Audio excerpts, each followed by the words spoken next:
They say laser hair removal burns your skin, causes cancer, and causes your hair to grow back thicker. Sounds scary, right? There's no such thing as laser hair removal. The correct term is laser hair reduction. And if you're using a proper laser with a trained professional, you can reduce your hair growth by up to 95 to 98%. Now, let's see what is actually a fact, what's a myth, and why laser hair removal is trusted worldwide. Laser hair removal works by targeting hair follicles with controlled pulses of light.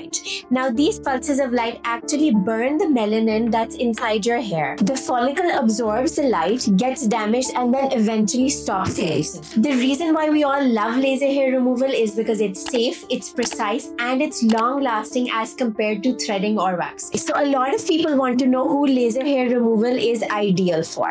And the answer is pretty simple. For people who have ingrown hair or razor burns, and basically for anyone who wants smoother skin over time. And the ideal candidate for laser hair removal is someone who has thick, dark black hair. So if you're someone who's on any long-term medication or you have any skin conditions, then you should definitely wait and consult a dermatologist before you go for laser hair removal. Otherwise, laser hair removal is completely safe. And no, you don't need to wait to get laser hair removal if you're pregnant. There are so many lasers out there that are FDA approved. However, it's always best to consult your gynecologist and dermatologist before you get laser done in your pregnancy, as each pregnancy does have its own complications. That is not true. Lasers don't penetrate deep enough into your skin to damage your DNA or any organs. Like I said previously, laser only burns melanin. What is melanin? Melanin is basically a black pigment that causes your hair to be black. Now, we want the laser to focus all of its energy on the hair root, which is why before you go for laser hair removal, your dermatologist or laser tech is actually going to razor off the top part of your hair, because we don't want the laser beam to waste its energy on the hair lying on top of your skin. In fact, we want all that laser to concentrate deep on the root and just burn it completely. Myth number 2, laser hair removal actually makes your hair grow back thicker. And no, that's absolutely wrong. Laser in fact makes your hair become super fine over time, and it actually makes your hair growth become very patchy. This is actually a myth that's related to razoring off your hair. That's a common confusion with shaving. Sometimes when we shave our hair, the hair is cut at such an angle that the surface area of the hair looks bigger. So it's not that your hair becomes thicker after shaving, it's just the appearance of the hair after you've used a razor. It burns skin permanently. When done by a professional, laser cannot and should not burn your skin. That is a sign of a laser hair removal done wrong. Now, either the laser machine that was used was not proper, or the settings were not correct, or the technician doing the laser did not know anything about lasers. At most, the only thing that you should experience post-laser is mild redness. And even this redness should fade away in hours. Myth number 4, laser hair removal only works on fair skin types. No guys, that's absolutely incorrect. There's so many different lasers out there, and each laser is designed to target different types of hair and different skin complexions. The settings just need to be customized. Now let's get one thing straight. Now here's what to expect during your laser hair removal appointment. The first thing is that your dermatologist is going to assess your hair growth and your skin complexion, and according to that, we're going to decide the type of laser that needs to be used and the number of sessions that you're going to get. Afterwards, the best way to approach laser hair removal is first by razoring off the top of your hair so that the energy is not wasted in burning the top part of your hair that lies on top of the skin. Now, next up, either we're just going to start the laser directly, or if it's a gel-based laser, then the technician is going to apply a cooling gel over the area that needs to be lasered. Next up is the laser.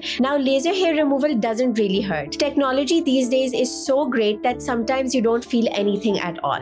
However, if your hair is super thick, you might feel like a rubber band snapping against your skin at most. In total, this session is going to take around 5 to 10 minutes if the area is smaller, but it may take up to 1.5 hours if you're getting your whole body done at the same time. Now, what do the results look like post laser hair removal? A lot of people think that just after 1 or 2 sessions, your body is going to be completely hair free, but that's not true. The way that laser works is that it targets different hair in different phases of their hair cycle. So initially, after a few sessions, you're just going to feel that your hair growth is a bit patchy. There would be areas where you do have hair growth, and then there would be areas where you don't have hair growth. However, even after the first session, you would feel that your hair growth is much less thin. Thick hair starts to become thin, and the time interval between your hair growth significantly decreases. decreases. Like if you were getting waxing every 2 to 3 weeks, you would be able to stretch it out every 2 to 3 months. So overall, laser hair removal is gradual. Don't expect miracles in one session. It does take time. But after your sessions are complete, you would be the happiest person on earth. Now let's talk about aftercare.